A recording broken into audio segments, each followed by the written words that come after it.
Boa noite a todos, sejam todos muito bem-vindos, mais uma vez reunidos aqui pelo Grupo Solidariedade, e vamos dar início a mais uma noite de estudos.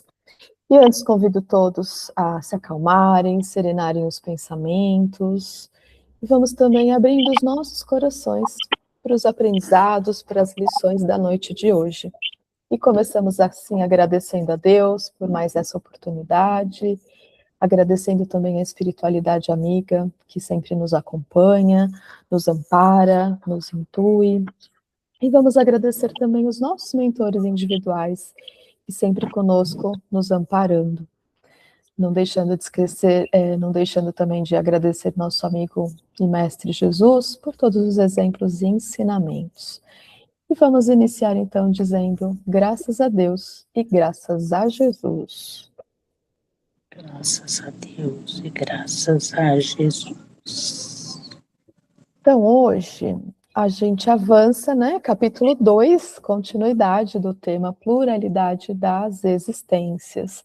E a ideia central aqui desse estudo, desse tema, é que o espírito ele não vive apenas uma vida, né? Ele passa por várias encarnações, como a gente viu na aula passada com a Débora. Então, cada uma dessas encarnações tem um objetivo de aprendizado, de reparação, de crescimento, de progresso.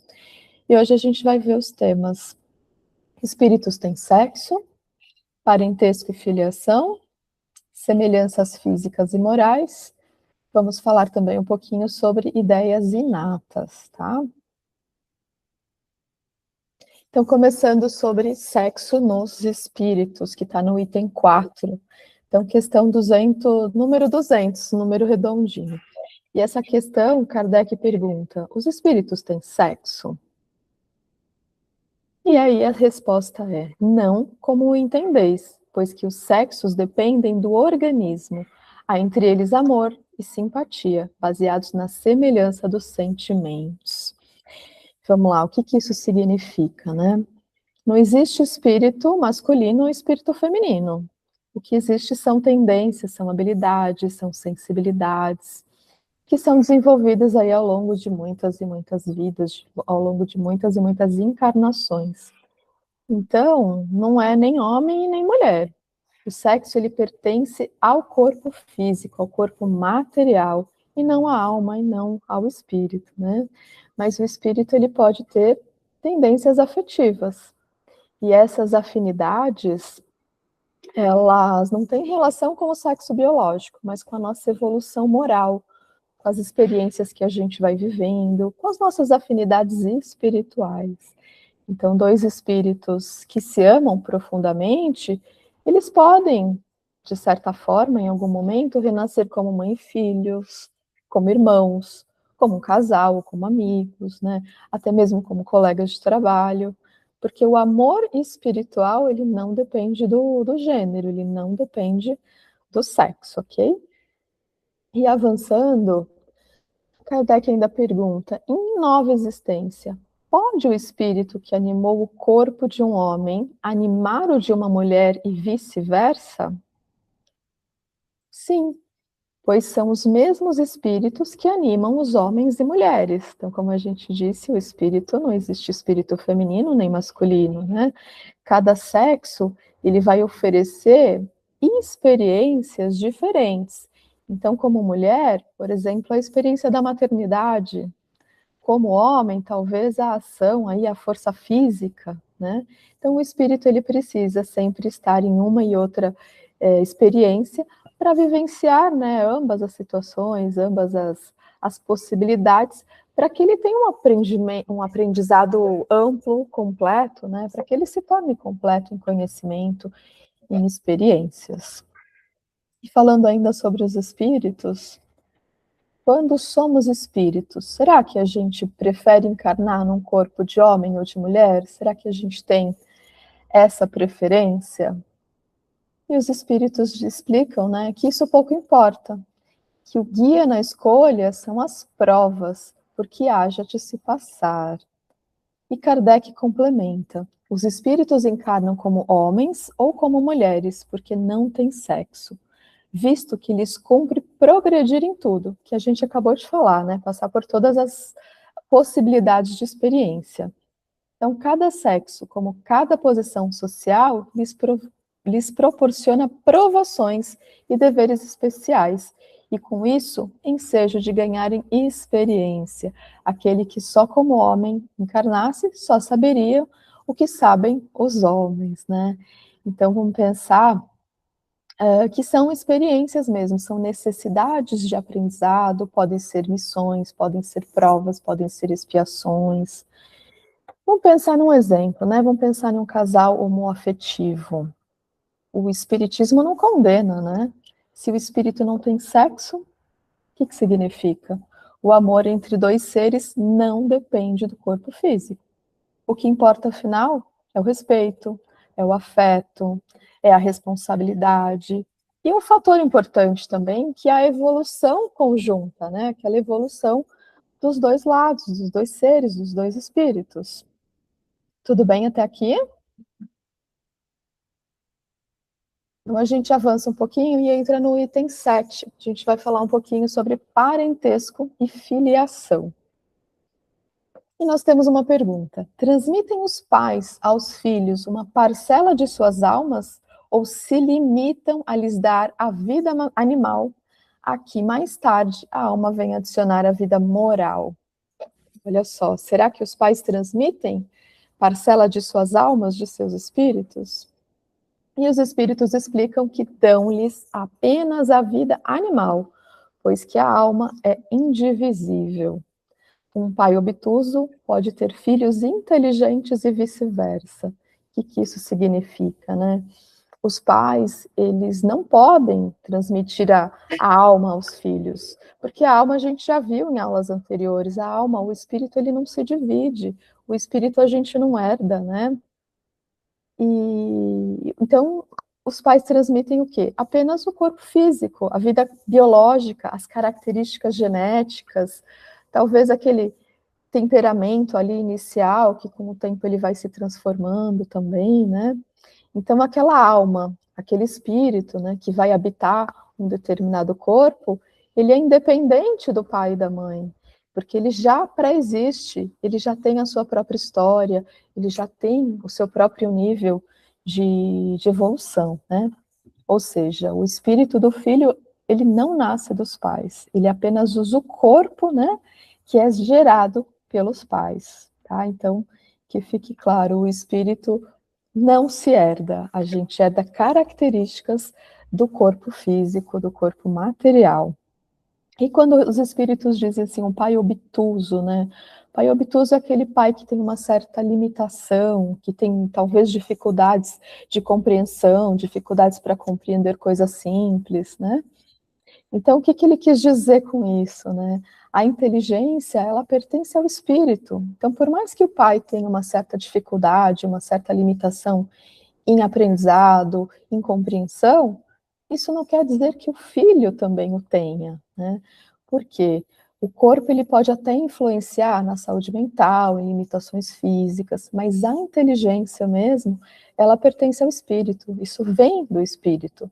Então a capacidade moral, a capacidade intelectual, vem do espírito reencarnante. Então, por isso, pais simples podem ter filhos brilhantes, né? Então, pais simples podem ter um filho que é prodígio, que seja muito culto, e pode acontecer situações inversas também, né? Como ele diz, pode ter filhos inteligentes e vice-versa. Então, assim, pais extremamente inteligentes também podem ter filhos com dificuldades, né? Famílias humildes podem receber espíritos elevados. Famílias ricas podem receber espíritos imaturos, por exemplo. E tudo isso vem o quê? Vem o desafio, né? Vem o aprendizado, e a gente pode falar que faz parte das nossas provas, das nossas escolhas, e talvez também de expiações. Então, vamos avançar mais um pouquinho que vai esclarecer.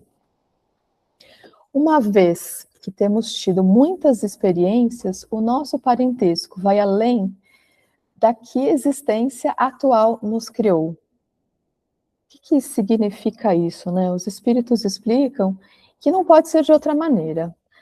que tem que ser assim. A sucessão das existências corporais estabelece entre os espíritos ligações que remontam às vossas existências anteriores. Daí, muitas vezes, a simpatia que vem a existir entre vós e certos espíritos que vos pareçam estranhos. Olha só que curioso, né? O parentesco, ele vai muito além da família atual, da família material. Então, a família que nós temos hoje, ela é apenas um capítulo na nossa história espiritual. Então, os laços mais profundos, eles não começam nessa vida, eles já vêm de convivências passadas, de convivências anteriores, de amores anteriores, de amizades espirituais, às vezes até de compromissos já assumidos, e às vezes para reparação de situações necessárias, né? Porque, e por isso a gente sente afinidade. Às vezes a gente tem uma afinidade que é imediata, que é instantânea com algumas pessoas, mas às vezes também antipatias acontecem sem explicação nenhuma, né? A gente fala, poxa, eu não vou com a cara do fulano, não bateu a química. E por quê? Né? Não tem explicação. A gente acha, né, que não tem explicação nessa nossa vida, mas certamente isso vem, como a gente viu, de convivências, né, de existências anteriores, de existências, de experiências do espírito, e não dessa vida corporal que a gente tem. E Kardec ainda afirma, né, segundo certas pessoas, a doutrina da reencarnação parece destruir laços de família, fazendo remontar a existências anteriores. E os espíritos comentam que a reencarnação, na verdade, ela amplia ao invés de destruir esses laços de família. Então, baseando-se o parentesco em afeições anteriores, os laços que unem os membros de uma mesma família são menos precários. E a encarnação, ela amplia os deveres da fraternidade, pois o nosso vizinho ou o vosso criado pode encontrar-se um espírito que foi do vosso sangue. Então, os espíritos explicam que a reencarnação, ela não destrói a família, pelo contrário, ela pode ampliar, ela pode fortalecer esses laços familiares. Afinal de contas, a família, né, ela não começa nessa vida, ela vem ali da reencarnação, e a reencarnação, ela amplia essa ideia. A reencarnação mostra que os parentes não são apenas os de sangue, né? Amigos também podem ser irmãos espirituais, né? Pessoas que cruzam os nossos caminhos também pode fazer parte da nossa família espiritual, também pode ter feito parte das nossas vidas, né? Em outras existências, por que não, né? Tudo bem até aqui? Alguém tem alguma dúvida? Então vamos seguir.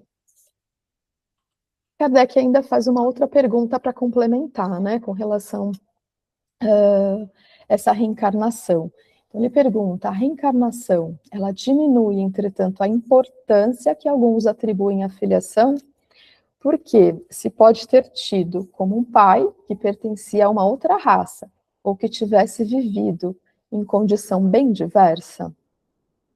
E é verdade, mas essa importância se baseia no orgulho, o que a maioria honra nos antepassados são os títulos, a classe, a fortuna. E este coraria de haver tido por um avô um sapateiro honesto, e se vangloria de descender de um gentil homem debochado. Mas digam ou façam o que quiserem, não impedirão que as coisas sejam como são, porque Deus não regulou as leis da natureza pela vossa vaidade. Olha só, aqui Kardec e os espíritos, eles dizem algo bastante profundo, né? A reencarnação não diminui a importância da família, ela apenas tenta, né, traz uma oportunidade de corrigir uma visão orgulhosa, né, a questão do orgulho, que muitos têm ali, às vezes, sobre a linhagem, sobre o sangue, sobre o nome da família. Muitos falam, nossa, a minha família é muito importante. Mas, na verdade, né, a verdadeira filiação, né, ela é espiritual, ela não é biológica. Nem sempre a gente teve as mesmas condições. Então, o espírito, em outras oportunidades, ele pode ter tido uma outra raça, ele pode ter tido um outro tipo de cultura, pode ter pertencido a uma outra classe social, outra condição moral. Então, isso não diminui o valor da família de agora, da família atual, né? O que diminui todos esses valores, todas essas situações, é o orgulho. Como eu disse, né? Aquela vaidade de dizer a minha família é melhor, o meu sobrenome, o sobrenome que a minha família carrega é importante, eu descendo, né? Eu venho de uma família, venho de gente nobre. E a reencarnação mostra que tanto faz se a gente foi rico, se a gente foi pobre, se a gente pertenceu a outras raças, se nós já fomos senhores ou se já fomos servos, né? Não existe superioridade de sangue. Tudo depende do nosso passado e daquilo que a gente vem experimentar, tudo aquilo que a gente tem para melhorar. Ok? Tudo bem até aqui? E aqui a gente tem uma outra afirmação, né? A encarnação não torna ridículo o culto aos antepassados. Então, mesmo que os espíritos não sejam descendentes uns dos outros, eles mantêm afeto pelos familiares com quem tem laços de simpatia e convivências anteriores. Pertencer a uma família onde encarnam espíritos elevados é motivo de alegria, mas esses espíritos não se sentem honrados por homenagens feitas por orgulho. Olha o orgulho entrando aqui de novo. O verdadeiro mérito está em seguir seus bons exemplos. Só assim a lembrança dedicada a eles se torna realmente agradável e útil, né? Então, aquele respeito pelos antepassados, ele é válido, e ele continua válido. E o verdadeiro valor está em quê? Está em seguir o exemplo moral dos antepassados, e não em homenagens frias e vazias, né? Apenas por vaidade, apenas por orgulho. Então, a gente pode pensar em um exemplo, um antepassado que foi virtuoso, né? Por exemplo, vamos pensar num avô que foi um homem bom, que foi um homem honesto, trabalhador. Então, honrar esse avô significa o quê? Significa seguir o seu exemplo. E não apenas colocar o retrato dele na parede e dizer, ah, foi o meu avô. Não, a gente precisa fazer jus a todos os exemplos e os ensinamentos que ele nos deu, né? E vamos pensar também numa situação contrária, um antepassado que foi rico, que tinha fortunas, né? Mas que ao mesmo tempo, embora tivesse fortunas, ele era moralmente inferior. Então, aí vai entrar o egoísmo também. A gente vai encontrar situações de orgulho, às vezes de corrupção, e não há mérito, né, em se orgulhar de uma riqueza que não é uma virtude, que não faz parte da moralidade, e é a moralidade que realmente importa. Então, um antepassado humilde, um antepassado pobre, mas honesto, ele tem muito mais valor espiritual do que um nobre, que foi orgulhoso, que foi arrogante, né? E a reencarnação mostra isso para a gente com bastante clareza. Tudo bem até aqui? Vamos avançar mais um pouquinho. E a gente entra agora nas semelhanças físicas e morais. Vamos pensar um pouquinho aqui, né? Será que os espíritos, eles se parecem?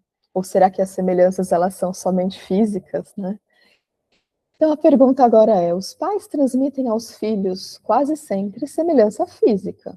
Eles transmitem também a semelhança moral?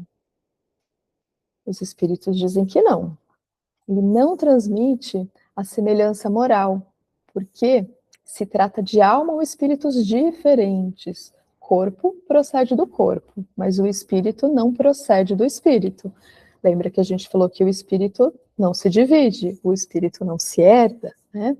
Então, entre os descendentes das raças, nada mais existe do que a consanguinidade. Então, os pais, eles transmitem, sim, aos filhos apenas as características físicas. Por exemplo, a cor dos olhos, o formato do rosto, a altura, famílias de pessoas mais altas, pessoas mais baixas, ou seja, as predisposições biológicas, né? Mas não transmitem, de forma alguma, as características morais ou espirituais. E por quê? Porque cada espírito é único, né? Cada espírito está em um nível diferente de evolução. cada um tem experiências diferentes, acumuladas, né, de outras oportunidades. E a moralidade, ela não pertence ao corpo material, né? A moralidade, ela pertence ao corpo espiritual, pertence ao espírito. Então, o corpo material, esse sim vem dos pais. O espírito ele vem de Deus, né? Ele vem da sua própria trajetória, da sua trajetória de aprendizado e de evolução. Completando essa pergunta, vem outra. De onde vêm as semelhanças morais que às vezes, né, existem entre pais e filhos? Embora essas semelhanças, essas características morais, elas não sejam herdadas, existem semelhanças. E a gente fala, ué, de onde vem isso, né? Se elas não são herdadas, se elas não são transmitidas. E são, então, espíritos simpáticos, que são atraídos pela afinidade de suas inclinações. Então, essa semelhança, ela moral, né, ela não vem da genética, mas ela vem da afinidade, como os espíritos dizem, da afinidade espiritual. Então, espíritos simpáticos, aqui, né, não significa, assim, agradáveis, né, mas são espíritos que estão sintonizados entre si, que são, digamos assim, compatíveis, que têm mais ou menos os mesmos objetivos, os mesmos princípios, os mesmos valores. Então, antes de reencarnar, espíritos com valores similares, espíritos com valores parecidos, com tendências semelhantes, com um nível moral próximo ali, né, nivelado, eles tendem sim a se reunir na mesma família. Afinal de contas, eles já têm experiências em comum.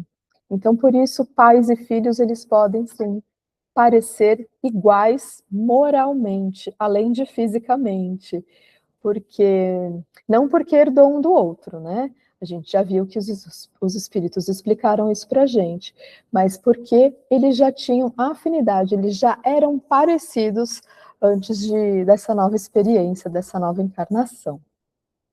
Tudo bem até aqui, pessoal? E o espírito dos pais não exerce influência sobre o filho após o nascimento? Será que exerce? Os espíritos dizem que exerce sim, e muito, pois, como já dissemos, os espíritos devem concorrer para o progresso recíproco. Pois bem, o espírito dos pais tem a missão de desenvolver os dos filhos pela educação. E isso é para ele uma tarefa. Se nela falhar, será culpado. Olha que interessante aqui, né? Essa influência moral, ela não é genética, né? Ela é evolutiva. E a missão dos pais é qual, então? A missão dos pais é educar o espírito que chega. Então, educar significa o quê? Orientar, corrigir, proteger, estimular, né? Provocar uma vontade de querer ser melhor, ajudar a desenvolver virtudes. Então, a educação, a gente pode dizer que essa educação ela é uma tarefa espiritual, né? Não é apenas um dever social. A gente não deve educar um filho apenas porque a sociedade diz que essa é a regra, mas porque é um dever espiritual, é um dever que vem além dessa vida. E se os pais falharem, né, por negligência, por exemplo, quando ele fala assim, se nela falhar, será culpado, aqui os espíritos se referem a falhas por negligência, ou por omissão, por descaso. Então, em situações assim, de negligência, de omissão, de descaso, os responsáveis, os pais, eles serão, sim, responsáveis espiritualmente, eles serão culpados, né? Por quê? Porque eles deixam de cumprir essa missão que foi assumida antes da reencarnação. Tudo bem, pessoal?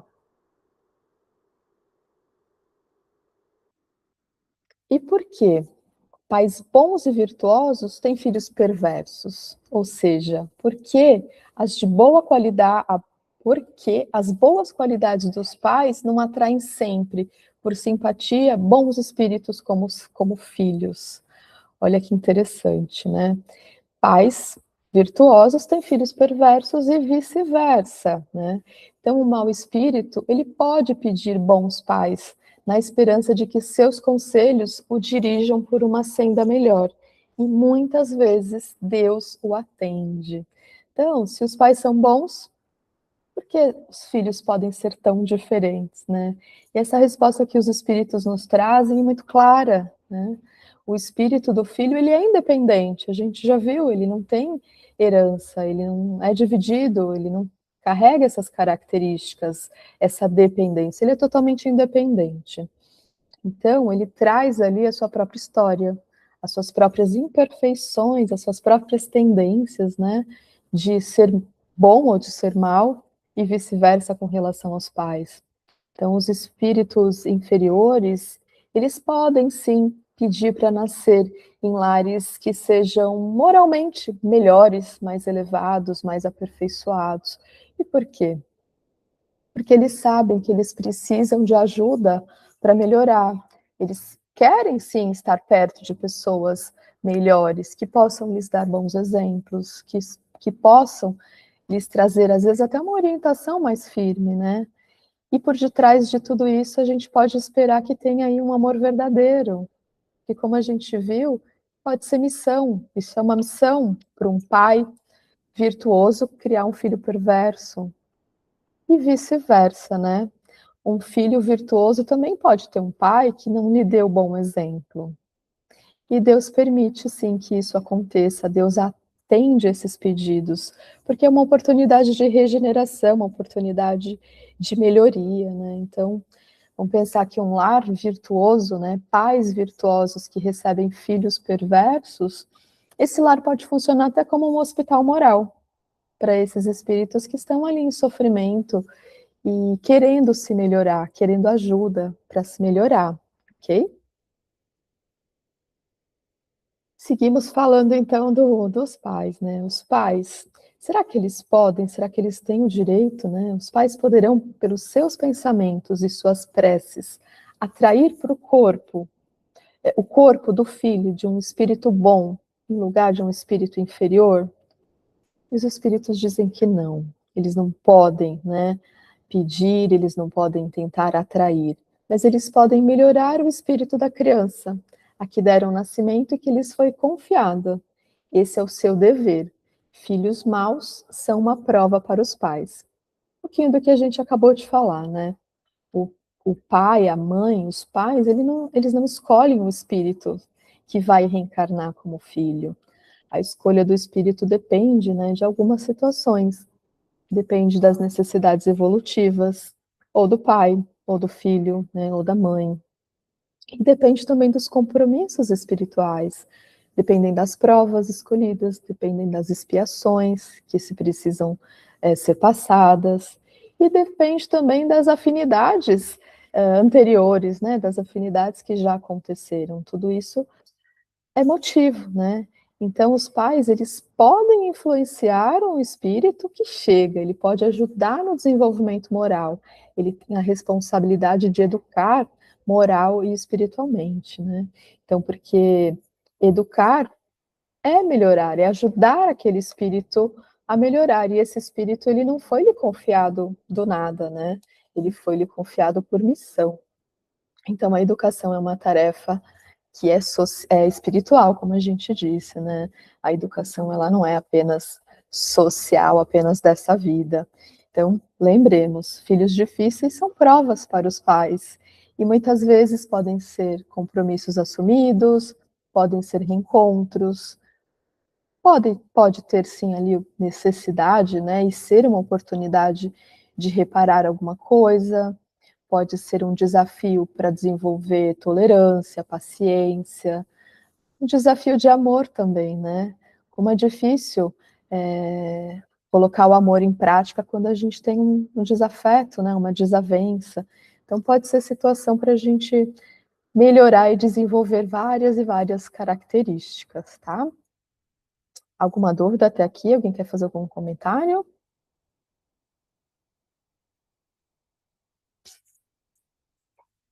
E de onde vem a semelhança de caráter que existe frequentemente entre os irmãos e, sobretudo, entre os gêmeos? Então, existem semelhanças, né? Como existe entre os pais, também essas semelhanças podem existir entre os irmãos. Então, são espíritos simpáticos que se aproximam pela similitude de seus sentimentos e que se sentem felizes por estarem juntos, né? Então, a semelhança, especialmente nos gêmeos, ela não é genética também, né? Ela não veio do corpo físico, ela também vem da afinidade espiritual que a gente vem falando. Então, são os espíritos simpáticos, são os espíritos afins, né? E aqui a gente pode dizer que simpáticos são os harmonizados, né? Aqueles espíritos que são compatíveis, que têm os mesmos valores, os mesmos princípios, que compartilham ali de uma história, de uma trajetória espiritual parecida, né? Então eles se atraem e eles muitas vezes escolhem reencarnar juntos, né? E por quê? Porque eles já se amam, porque eles já se reconhecem, eles já têm nessa convivência as afinidades antigas e às vezes eles têm também missões em comum. E tudo isso vai ajudá-los com que eles se fortaleçam em conjunto, né, de uma forma mútua. E por que acontece geralmente com gêmeos, né? Como Kardec frisa no final da pergunta. Porque os gêmeos, eles compartilham o mesmo ambiente desde o útero. Então, eles chegam juntos ao mundo, eles vão vivendo essa experiência simultânea desde sempre. E eles têm laços espirituais mais fortes, né? Os gêmeos geralmente são espíritos que já conviveram e já se apoiaram e escolheram reencarnar lado a lado, assim como irmãos próximos também, não necessariamente os gêmeos, mas Kardec trouxe esse destaque, né? Não por acaso, mas para mostrar que tem situações diversas também que a gente vai ver um pouquinho mais para frente, tá? E agora aqui a gente fala das crianças que os corpos nascem ligados, né? A gente está falando aqui, digamos assim, de gêmeos siameses, né?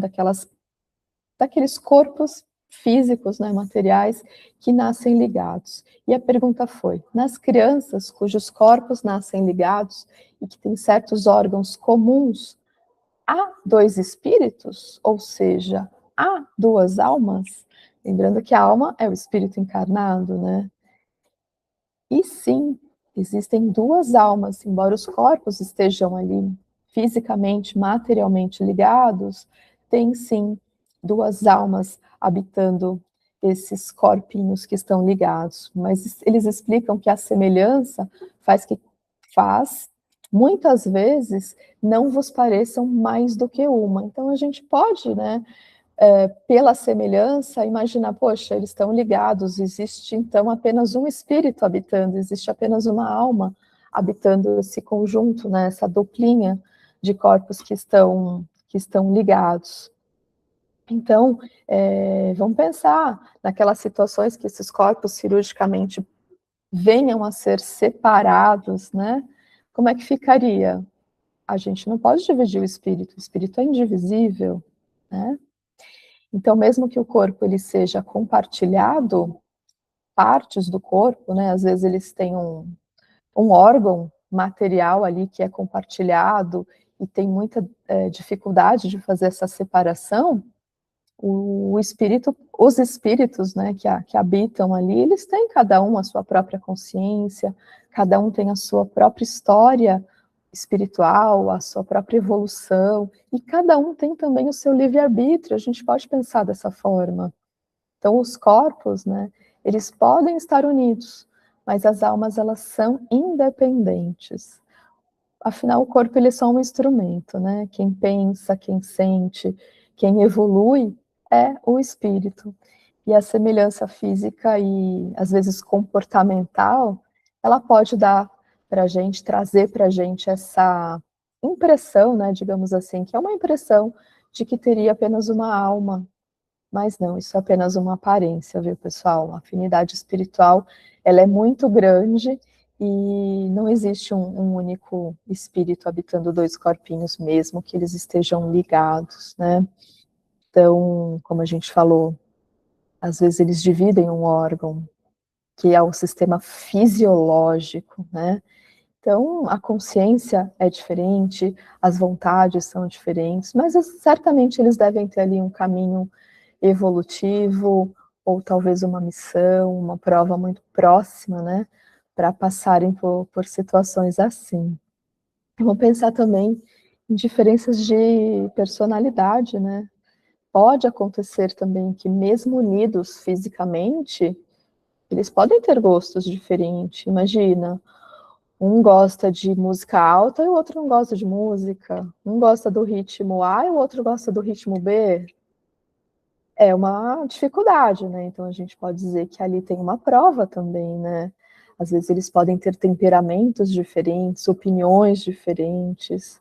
E aí fica muito mais fácil, fica muito mais claro da gente entender que são duas almas, são dois espíritos que habitam, né, nessas situações do caso dos siameses, tá? E ainda falando de gêmeos, né, de irmãos, mas se os espíritos se encarnam nos gêmeos por simpatia, onde lhes vem a aversão que às vezes se nota entre eles? Às vezes nem tudo é perfeito, né? Às vezes tem sim uma indiferença, uma aversão. E isso não é uma regra. Não é uma regra que os gêmeos tenham de ser espíritos simpáticos. Espíritos maus podem querer lutar juntos no teatro da vida. Olha que curioso, né? Então a ideia central aqui também ela é meio que profunda, né? Nem todo par de gêmeos, nem toda dupla é formada por espíritos afins. E a afinidade, às vezes, ela não é comum. E ela também não é obrigatória, né? Então, às vezes tem conflitos, sim. E esses conflitos eles podem ser antigos, eles podem ser advindos de outras vidas, né? Pode já vir com uma tendência anterior. Então, eles acabam se reencarnando juntos, meio que para se enfrentar, né? Ou para se ajustarem, para se corrigirem, para evoluírem também. É um desafio aqui, é uma prova. Então, essa aversão entre gêmeos, ela pode sim ter origem, né, em desavenças de vidas passadas, rivalidades, né, de vidas passadas, rivalidades antigas. Podem ser provas planejadas ali em conjunto, que obriga essa necessidade de convivência forçada para que eles possam aprender ali a amar, ser tolerantes, né, fazer os resgates de forma em conjunta, de forma mútua. Então vamos lembrar que os corpos eles podem ser semelhantes, eles podem ser até idênticos, mas as almas elas são muito diferentes, não necessariamente têm afinidade. A união física ela não garante a união moral, né? Então cada um seguindo ali o seu caminho, o seu objetivo. Muitas vezes eles também podem se ajudar, tá? Uma pergunta, Claro. eu não tenho a mãozinha aqui. Voltando aos siameses, claro, o porquê. Por que que eles vêm assim, ligados? Tem uma, como que se diz? Por que que eles vêm assim? Você fala fisicamente? É, por que que eles nascem ligados? Tem algum significado para eles virem? Tanto os gêmeos siameses, como as pessoas que nascem sem perna, sem braço e tudo mais. Existe alguma. Ai, eu perdi a Não tem palavra, não uma. consigo. Vou tentar esclarecer assim, o que veio na minha cabeça agora, tá, Arlete? Não tem uma regra, mas muitas das vezes é um resgate. Às vezes o resgate daquele próprio espírito, às vezes o resgate dos responsáveis, do pai, da mãe, dos responsáveis que vão lidar com aquilo. E como a gente falou agora, a questão da convivência também, né? A convivência de um para com o outro, no caso daqueles que têm os corpos unidos, né? E muitas vezes compartilhando um órgão físico. Então tem esse desafio também da convivência e de crescerem juntos. Às vezes eles têm uma missão em conjunto, às vezes eles têm uma versão um ao outro, e eles precisam aprender a lidar com isso. Agora, fisicamente, aí é questão de ciência, eu não sei te explicar, tá? Mas é alguma questão ali genética, né, algum gene que deu algum erro, que teve alguma falha genética, e isso aconteceu. Mas espiritualmente a gente sabe que tem sim um propósito, e esse propósito ele está embasado em situações de vidas passadas, né? A gente está falando aqui da pluralidade das existências. O espírito ele não vive uma única existência. E se ele vem para uma nova, cada vez que ele tem a possibilidade, a oportunidade de viver uma nova experiência, ele tem algo sim para provar, para espiar, para resgatar, para melhorar, e às vezes até para ensinar. Às vezes tem uma missão também, né? Não quer dizer que eles estão juntos, que eles não podem viver uma vida normal, como trazer um exemplo para a gente, né? Tem muitas histórias na internet de casos assim, as pessoas chegam à vida adulta nessa situação, dependendo do órgão físico que está ligando, a separação ela se torna impossível, improvável, traz risco de morte muito alto, né? Então vale a pena visitar aí algumas reportagens, eu acho que é bastante interessante, tá? Mas pensando pelo lado espiritual, isso tem consequência de vidas anteriores, né? Alguém levantou a mãozinha? Escutei um barulhinho. Fui eu. Débora. Oi, Débora. É que eu estava procurando aqui e assim, quando acontece de gêmeos siameses nascerem, é porque o embrião demorou muito para se separar um do outro, entendeu? Então, eles são monozigóticos, eles fazem parte de uma mesma célula, e aí é que, por isso é que é difícil, né? E uma coisa que eu queria comentar, a questão da, se a gente pensar na parte espiritual, para o espiritismo, qualquer, sei lá, problema físico, tudo, é um instrumento de evolução, de aprendizado. A gente não pode, assim, ficar só colocando no colo de Deus isso, né? Porque Deus mandou isso e aquilo. Então, é um instrumento de evolução, porque cada dificuldade que a gente tem, a gente vai ter que aprender a lidar com ela, né?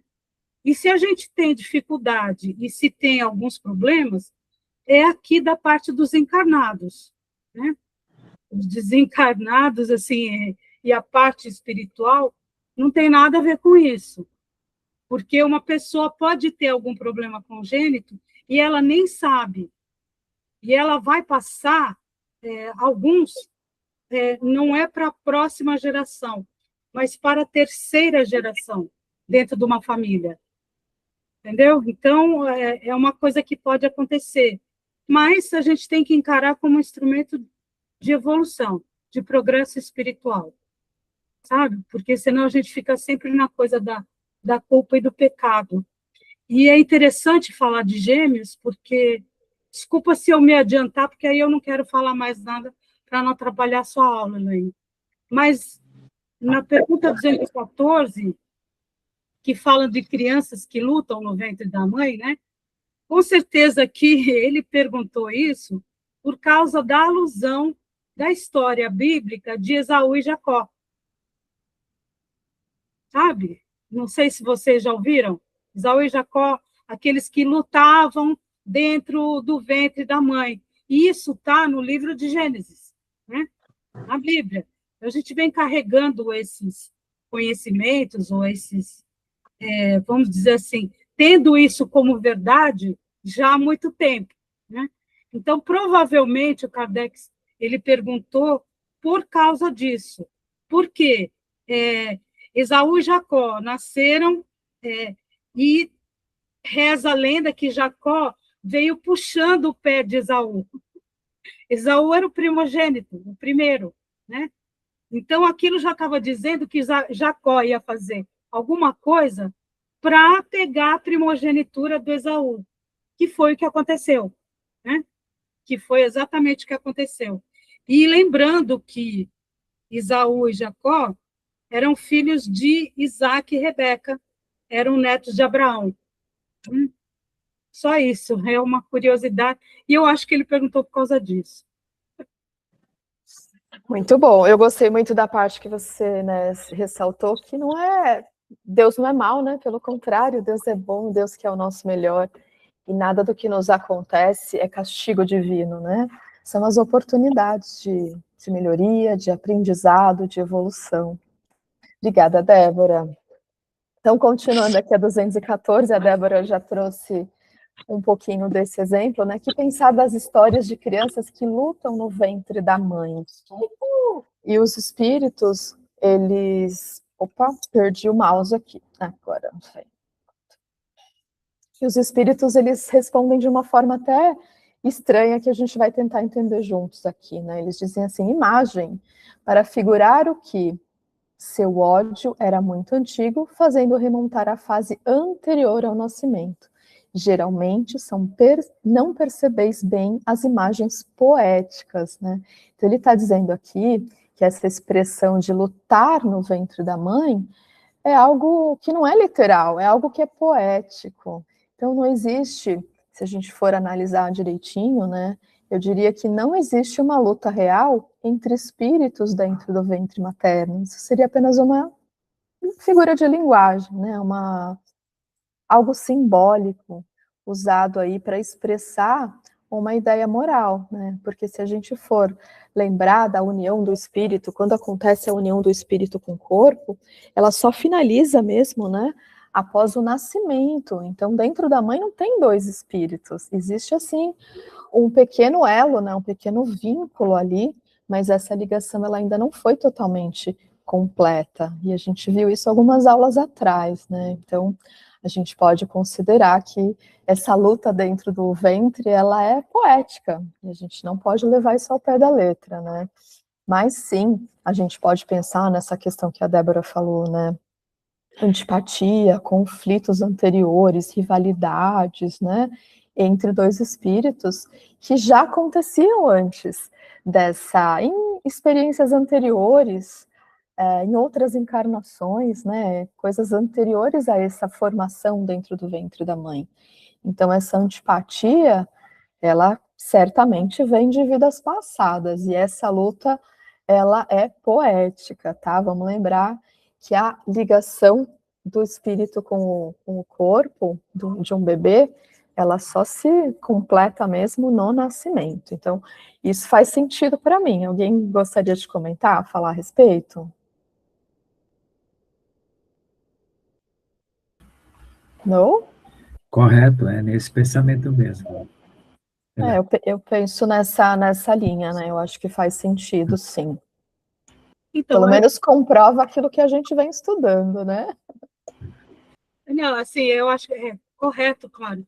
Eu só quis trazer essa ideia porque é muito comum se fazerem a citação da briga de Esaú e Jacó, porque no livro de Gênesis falam que eles já brigavam no ventre da mãe, entendeu?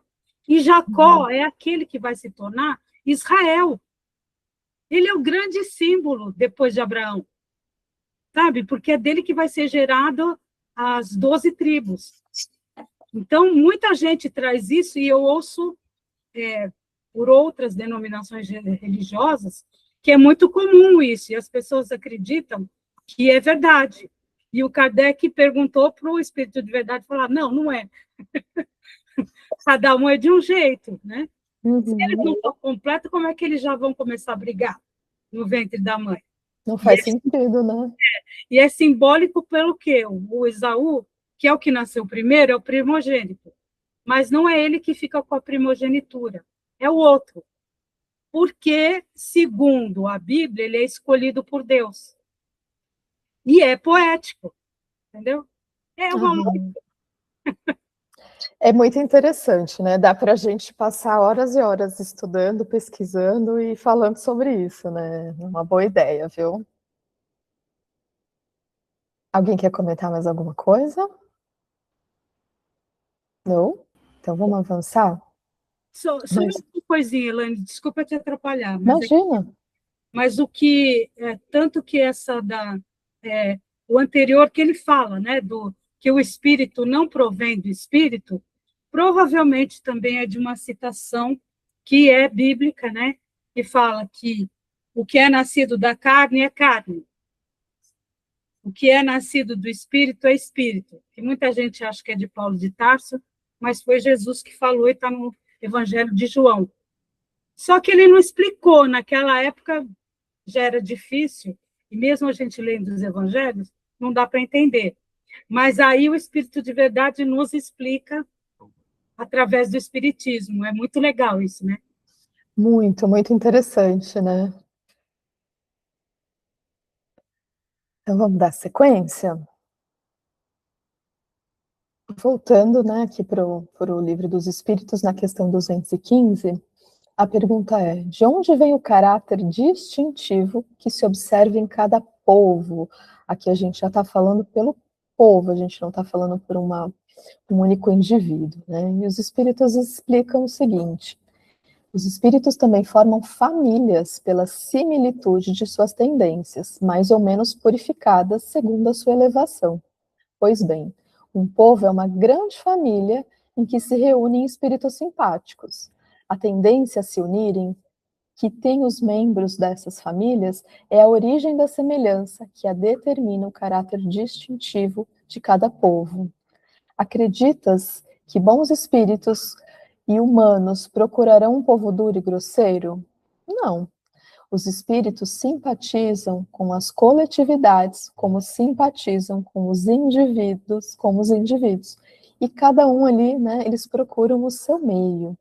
Ou seja, os povos, eles não são simplesmente definidos pela biologia, mas sim pela, mais uma vez a gente fala aqui pela reunião, né, pelo encontro de espíritos semelhantes, espíritos afins, que têm os mesmos valores, os mesmos objetivos.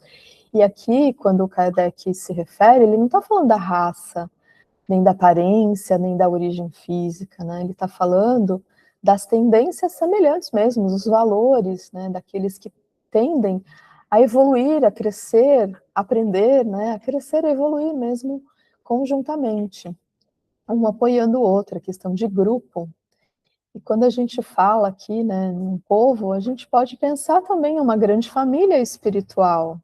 Assim como as famílias individuais elas vão se formando por afinidade, nações inteiras também podem se formar por afinidades morais, intelectuais, né, todas ali com o mesmo objetivo.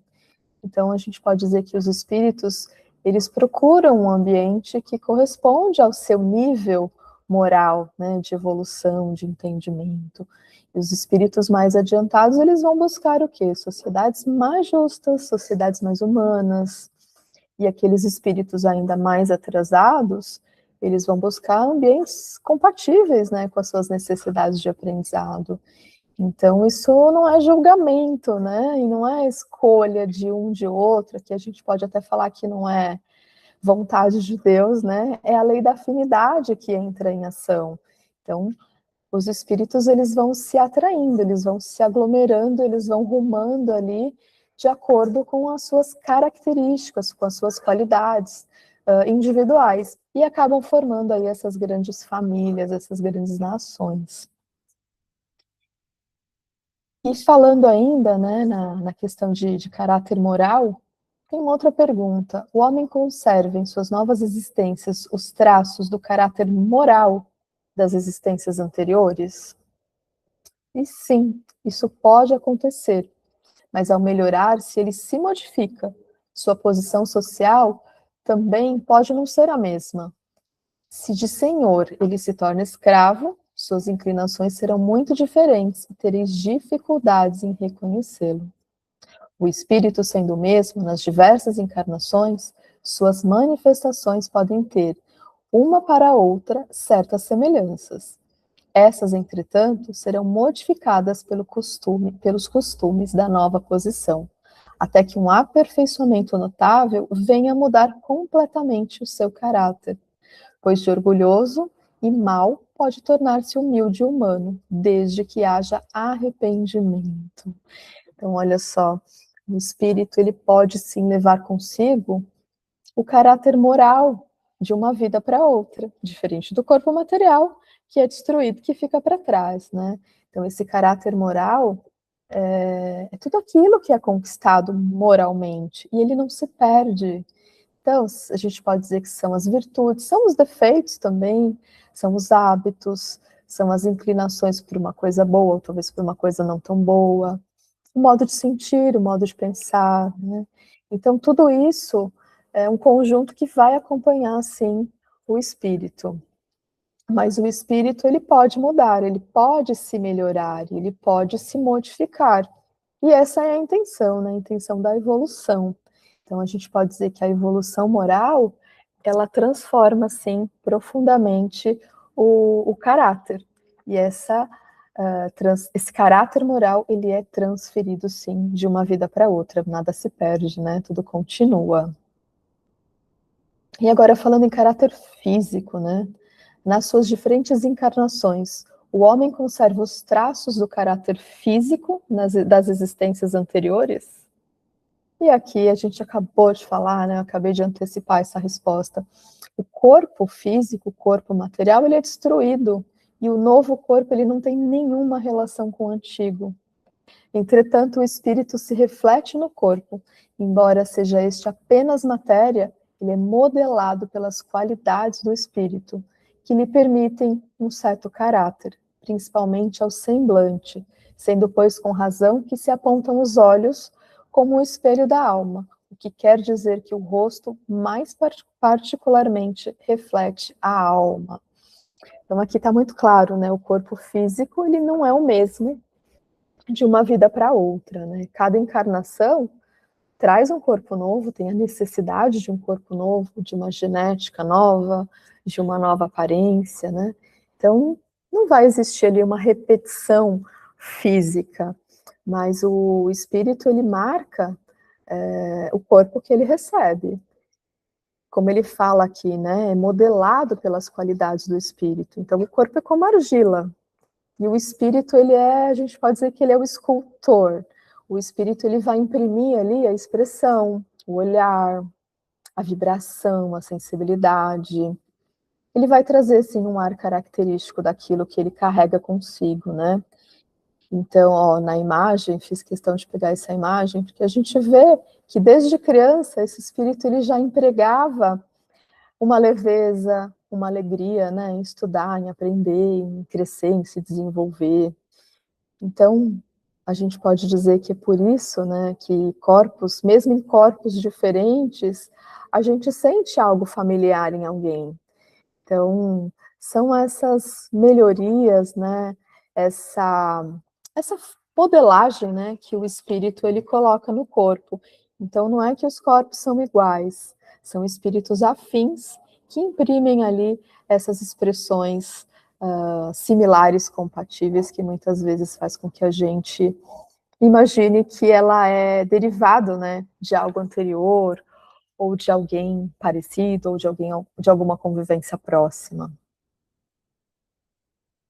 E a gente entra aqui na partezinha final desse capítulo, né, da pluralidade das existências, e a gente vai falar um pouquinho de ideias inatas.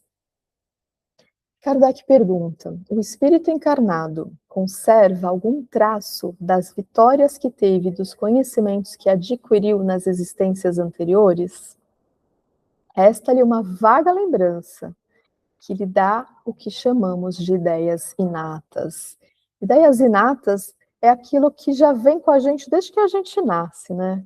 Então, o espírito, ele não perde aquilo que ele já aprendeu em vidas anteriores. Então, tudo aquilo que ele conquistou moralmente, intelectualmente, às vezes emocionalmente e espiritualmente também, né? Fica tudo gravado no espírito. Então, é daí que vem essa vaga lembrança, né? Porque ao encarnar, o espírito ele não se lembra conscientemente de tudo. Lembra que a gente já viu isso também, né? A questão do esquecimento do passado. E esse esquecimento ele é necessário.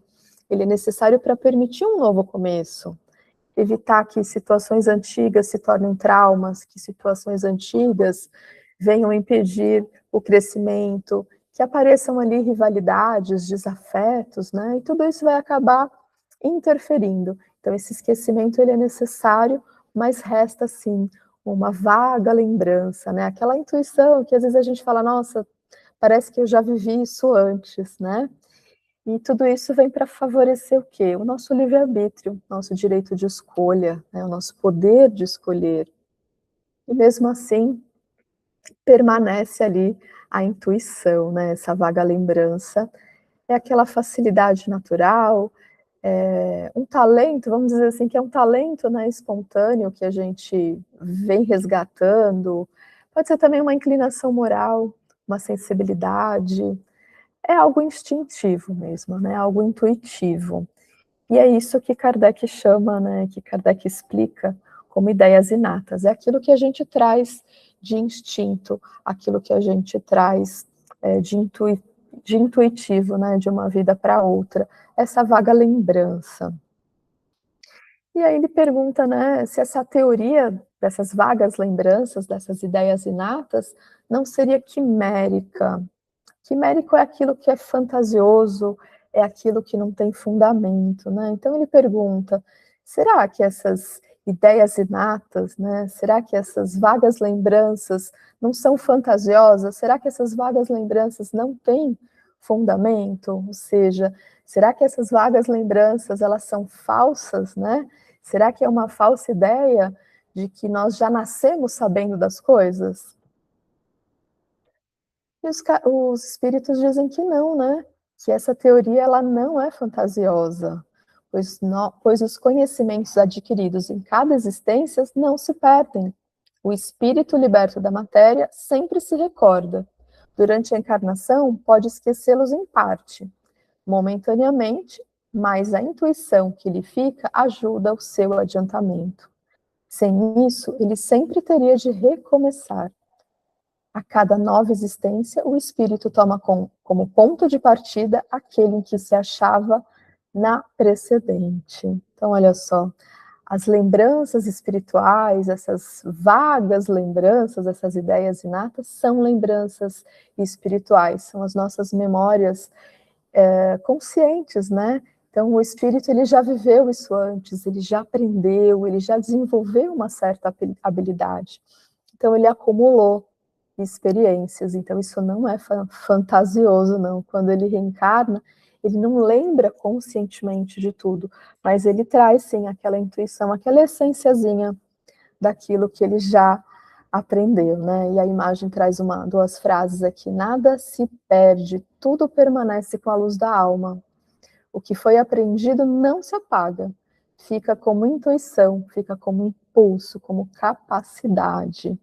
Tudo bem até aqui, pessoal? E na 218b, né, seguindo, vem uma outra pergunta, né? Deve, então, haver uma grande conexão entre duas existências sucessivas?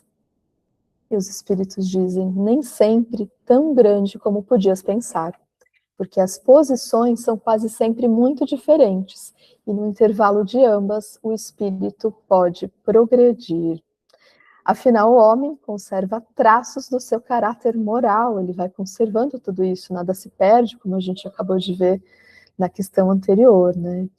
Então, existe sim conexão entre as encarnações, mas não é uma repetição mecânica, não é algo que acontece de forma mecânica.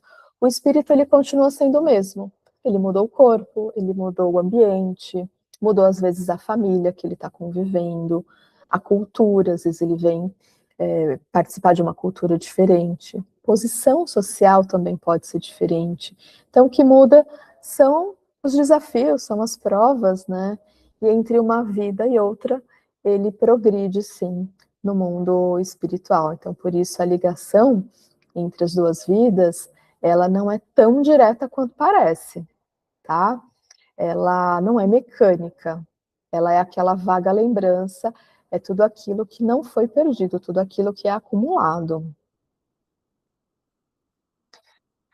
E avançando mais um pouquinho, né, qual é a origem das faculdades extraordinárias dos indivíduos que, sem estudo prévio, parecem ter a intuição de certos conhecimentos, como as línguas, os cálculos e etc., né? Aqui, quando as pessoas demonstram aquelas habilidades extraordinárias sem nunca ter estudado. E os espíritos explicam que a lembrança do passado é o progresso anterior da alma, mas do qual ela mesma não tem consciência. De onde queres que elas venham? Os corpos mudam, mas o espírito não muda, embora troque a vestimenta. Então, olha só.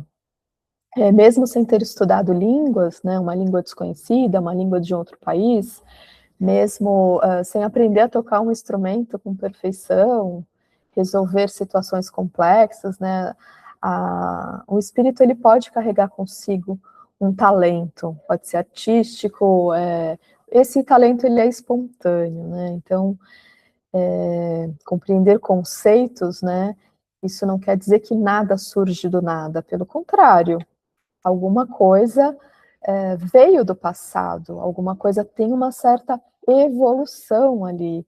Então, a gente pode dizer também que são capacidades, que são características, né, que vêm de vidas anteriores.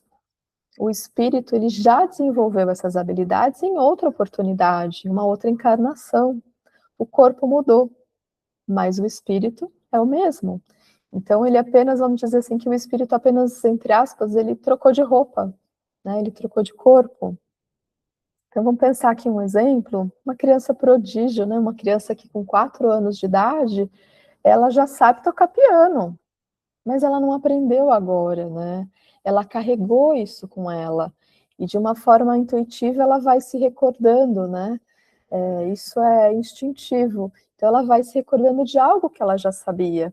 E a gente fala, nossa, é uma criança prodígio, como pode? Com 4 anos já sabe tocar piano, mal alcança, né? Sentada no banquinho, mal alcança as teclas.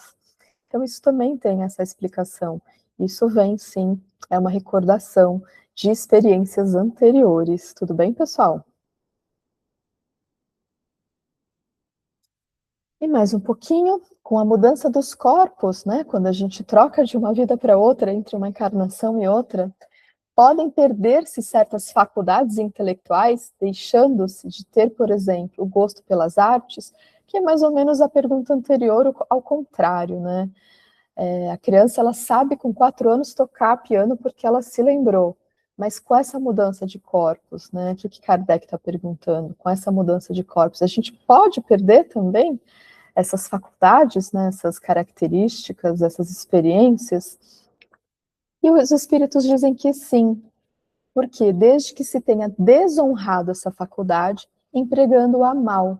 Uma faculdade pode também ficar adormecida durante uma existência, porque o espírito quer exercer outra, que não se relacione com ela. Nesse caso, permanece em estado latente, permanece ali adormecido, né? Para reaparecer mais tarde. Ou seja, o espírito ele pode perder sim uma faculdade temporariamente, e muitas vezes porque ele não a usou de forma correta, ele fez um mau uso dessa faculdade, dessa experiência, né? Então, se uma vida anterior alguém abusou de um determinado talento, ou usou uma inteligência para o mal, né? Entregou a arte aí, vamos pensar em um artista, né? A gente tem uma pessoa pintando uma tela aqui, de repente empregou a arte para fins indignos, ou alguém mesmo que usou a palavra para manipular, usou o conhecimento para prejudicar alguém, na vida seguinte essa pessoa pode ter essa faculdade perdida, ter essa faculdade retirada, ou reduzida, né? Mas isso não é punição, mais uma vez a gente toca no assunto de Deus, né? Deus não pune ninguém. Mas isso talvez é como uma forma de proteção, como uma forma de reeducação, e uma oportunidade de fazer diferente, de fazer melhor, uma oportunidade de reparar, né? De prevenir novos abusos, que esses abusos continuem acontecendo. Então é como um aluno que precisa repetir de ano, precisa aprender a matéria de novo, para saber usar aquilo corretamente, para poder aplicar aquilo de forma correta. Tudo bem? Estamos chegando ao final já, tá, pessoal? E aqui, a gente pode dizer assim, é uma lembrança retrospectiva que dá ao homem, no mesmo estado de selvagem, o sentimento instintivo da existência de Deus e o pressentimento da vida futura? Sim, esse sentimento é uma lembrança do que o espírito já sabia antes de encarnar, mas o orgulho, muitas vezes, abafa essa lembrança. Olha só, a gente já falou aqui, né, que tudo vem de aprendizado anterior, a gente vai guardando instintivamente algumas coisas, apesar de ter a questão do esquecimento, e a gente volta no tema do orgulho, né? O orgulho que abafa, o orgulho que afasta, né? O orgulho que não permite que certas coisas aconteçam. Então, a gente pode pensar assim que todo ser humano, mesmo sem instrução, pensando ali na época do selvagem, né, dos primitivos, vamos pensar nos primitivos, acho que é uma palavra menos grosseira, menos agressiva, né? Mesmo ele sem instrução, ele tem um instinto natural de que Deus existe, sim. E esse sentimento não tem a ver com a educação, nem com a cultura e nem com a religião. Esse sentimento também vem de experiências anteriores, vem de antes do nascimento, vem de uma vida anterior, né? Então, como exemplo, vamos pensar numa criança pequena, mais uma vez, pegando a criança pequena como exemplo, sem ninguém ensinar, ela pode falar de Deus, ela pode, de repente, perguntar do nada sobre a morte, então ela já tem ali, digamos assim, uma certa intuição de que a vida, ela não acaba, né? Que isso é, sim, uma memória espiritual. E o que a gente tem que tomar cuidado é com a prática do orgulho, né? Que o orgulho, muitas vezes, ele vai afastar isso da gente, ele vai abafar essas lembranças. E mais um pouquinho, essa é a última, a gente já está avançando aqui no horário também, né? É a mesma lembrança que se devem certas crenças relativas à doutrina espírita encontradas em todos os povos. Essa doutrina é tão antiga quanto o mundo, e é por isso que a encontramos por toda parte. E é esta uma nova prova da sua veracidade. O espírito encarnado, conservando a intuição do seu estado de espírito, tem a consciência instintiva do mundo invisível, mas quase sempre ela é efalciada pelos preconceitos, e a ignorância mistura a ela a superstição. Olha só a ideia central aqui, né? Que o espiritismo, ele não inventou nada de novo. O espiritismo, ele veio apenas organizar, ele veio explicar, ele veio talvez trazer uma moralidade, né, para as verdades espirituais, que a humanidade ela já conhecia de forma intuitiva e desde sempre, né? Porque os espíritos, eles sempre existiam. E com isso a gente sabe que já existiam também as comunicações entre encarnados e desencarnados. Então, a reencarnação também sempre existiu. E sempre existiu a vida após a morte. E o espiritismo, ele vem apenas explicar, né, o que sempre aconteceu. Então os espíritos lembram que essa é uma doutrina tão antiga quanto o mundo. Não tem nada novo, nada foi inventado, pelo contrário, tudo foi organizado e explicado.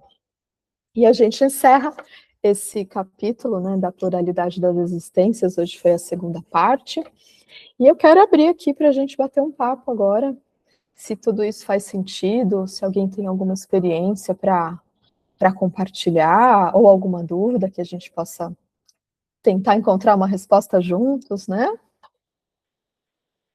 E aí, quem gostaria de comentar alguma coisa? Minutinho. Eu queria saber por que uns têm tantos filhos e outros não têm filhos. Por exemplo, minha irmã não teve filhos, eu também não tive filhos. Isso tem alguma coisa a ver com o espírito? Sempre tem, né, Arlete? Sempre tem um porquê, né? Tudo que acontece no dia de hoje reflete uma situação do passado.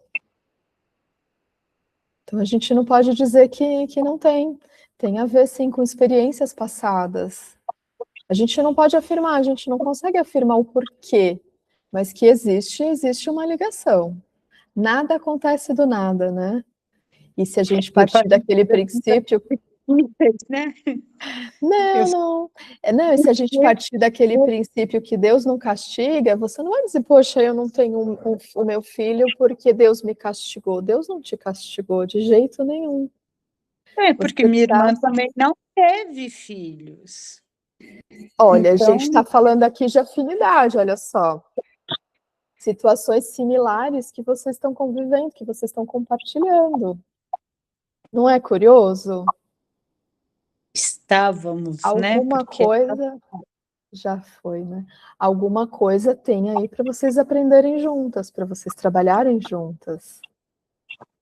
E não tenha em mente que é porque Deus colocou isso na sua vida, não. Situações anteriores te trouxeram a essa experiência de hoje. E quais foram, a gente não sabe. Lembra do esquecimento? Porque a gente esquece? Para a gente não resgatar os traumas também, né? Uhum.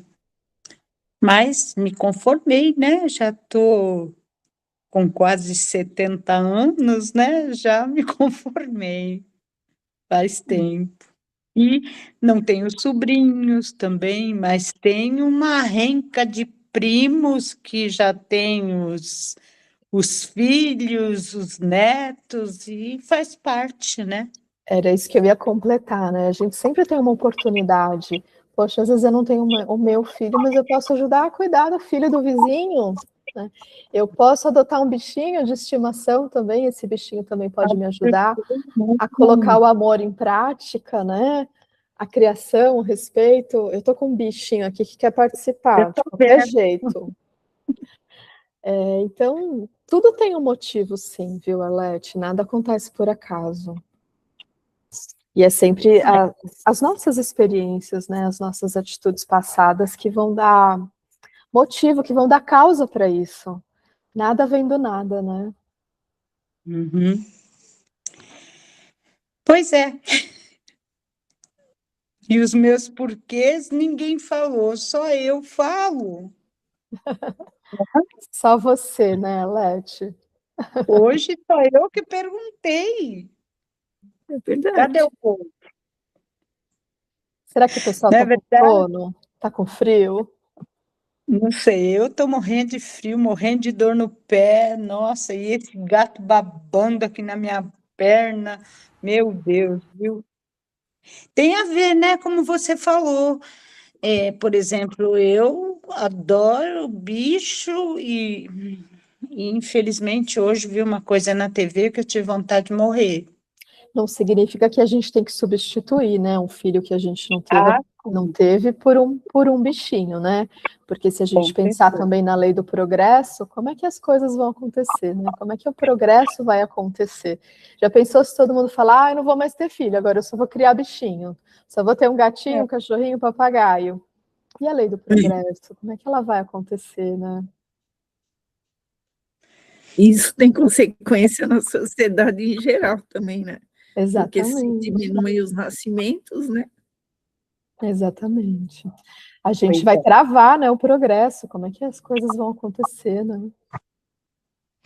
Pois é. Uma hora a gente vai entrar em extinção, né? Acho que eu vou, na próxima encarnação, eu falo assim que na próxima encarnação acho que eu vou voltar como um animal, viu? Porque eu Jamais, gosto. jamais. Não Lembra tem que a gente retrocesso. não tem retrocesso. Lembra que a gente falou? Sem retrocesso. A gente estudou a aula dos 3 reinos. Animal sempre animal. Lembra, Lete? Sim, com certeza. Sem Com certeza. retrocesso. Mas eu não queria, não queria. Mesmo que fosse. Não, não. Eu quero voltar gente mesmo, certo? Certamente vai. Certamente vai. Não acaba, né? A gente sabe que não tem um fim. Já a gente puxa aí o nosso tema de hoje, né? A pluralidade das existências. A gente está longe ainda de ser perfeito, de ser um espírito elevado, né? Com certeza, com certeza. Mas alguém gostaria de falar alguma coisa? Senão a gente pode encerrar, a gente já está se aproximando do horário, né? Nossa. Passou rápido, né? Então Só eu mesmo. vamos mais uma vez serenar os nossos pensamentos, agradecer a Deus por esses momentos, né, por esses aprendizados de hoje, agradecer a equipe espiritual, a espiritualidade amiga, que certamente nos acompanhou, nos acompanha, nos traz amparo, nos traz sustentação. Vamos agradecer a Jesus por todos os exemplos e os ensinamentos, agradecer os nossos mentores individuais, nossos anjos da guarda. Vamos pedir que tenhamos uma semana abençoada, uma semana repleta de oportunidades, oportunidades boas, né, para que a gente possa aprender. E se não for tão boa também, que a gente possa tirar um bom entendimento, que a gente possa sempre olhar com a melhor perspectiva e não perguntar por que comigo, mas para quê? O que eu posso aprender com isso? E a gente possa se desenvolver a partir disso, né? Então, vamos pensar também em toda a situação que vem acontecendo no mundo, vamos dedicar um pouquinho, né, desviar, mandar, emanar um pouquinho dos nossos melhores sentimentos para todos os que sofrem, para todos os que precisam de um amparo, para todos que precisam fortalecer a sua fé nesse momento. Vamos pensar em todos os nossos amigos e parentes desencarnados, né, que todos possam ser amparados também, possam ter esclarecimentos. Vamos emanar os nossos melhores sentimentos também para os nossos ambientes de trabalho, para os nossos lares, e pedir permissão para que a espiritualidade também possa nos abraçar, possa nos envolver, para que possamos seguir firme no nosso caminho, no nosso propósito. Damos a nossa noite de estudos encerrada, dizendo graças a Deus e graças a Jesus.